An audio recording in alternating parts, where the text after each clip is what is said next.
మీరు విదేశాలకు వెళ్ళాలని ప్లాన్ చేస్తున్నారా? అయితే ఆగండి. ఈ ఫిబ్రవరి 15 నుండి పాస్పోర్ట్ రూల్స్ మొత్తం మారిపోతున్నాయి. అవేంటో తెలియకుండా మీరు అప్లై చేసుకున్నట్టయితే పాస్పోర్ట్కి మీ అప్లికేషన్ అయితే కంప్లీట్గా రిజెక్ట్ అయిపోయే ఛాన్స్ ఉందండి. ఇకపై పాస్పోర్ట్ ప్రాసెస్ 100% డిజిటల్. ఇకపై మనం కాగితాల కట్టలతోని పాస్పోర్ట్ ఆఫీసుల చుట్టూ తిరగాల్సిన పని లేదు. మనకు మీ ఆధార్ కార్డ్ అండ్ మీ డిజిటల్ డాక్యుమెంట్స్ ఉంటే సరిపోతుంది. మొత్తం ప్రాసెస్ని మీ ఫోన్ ద్వారానే ట్రాక్ చేయొచ్చు. పోలీస్ వెరిఫికేషన్ కోసం నెలల తరబడి వెయిట్ చేస్తున్నారా? ఇకపై ఆ టెన్షన్ కూడా లేదు. కొన్ని రోజుల్లోనే ఈ ప్రక్రియ ద్వారా మనకైతే వెరిఫికేషన్ పూర్తయిపోతుంది. కానీ ఒకటి గుర్తుపెట్టుకోండి, ఒక చిన్న తప్పు చేసినా మీ కంప్లీట్ అప్లికేషన్ అయితే రిజెక్ట్ అయిపోయే ఛాన్స్ ఉంది వితౌట్ ఇన్ఫర్మేషన్. అదేంటో తెలుసా? నకిలీ పత్రాలు, తప్పుడు సమాచారం ఇస్తే ఎటువంటి వార్నింగ్ లేకుండా మీ అప్లికేషన్ అయితే రిజెక్ట్ చేసేస్తారు. అయితే ఇందులో ఒక మంచి విషయం కూడా యాడ్ అయింది. ఎమర్జెన్సీలో వెళ్ళాలనుకునే వాళ్ళ కోసం post issue verification.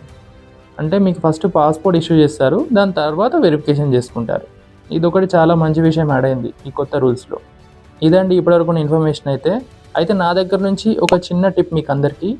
Me Aadhaar card address and పుట్టిన తేదీ, అలాగే మీ 10th క్లాస్లో ఉన్న అడ్రస్ అండ్ పుట్టిన తేదీ మ్యాచ్ అయ్యేలా చూసుకోండి. రెండు ఒకటే లేకపోతే మీ అప్లికేషన్ రిజెక్ట్ అయ్యే ఛాన్స్ ఉంది. డిజిలాకర్ వాడడం వల్ల మీ ప్రాసెస్ అయితే ఇంకా చాలా సులభంగా అయిపోతుందండి. డిజిలాకర్ వాడండి అందరూ. ఈ ఇన్ఫర్మేషన్ అయితే ఇప్పుడే మీ ఫ్రెండ్స్ అందరికి షేర్ చేయండి. మరిన్ని లేటెస్ట్ అప్డేట్స్ కోసం నా ఛానల్ అయితే ఇప్పుడే లైక్ చేసి, షేర్ చేసి, సబ్స్క్రైబ్ చేసి పెట్టుకోండి. మీకు అందరికీ లేటెస్ట్ అప్డేట్స్ అయితే ఇస్తూ ఉంటాను.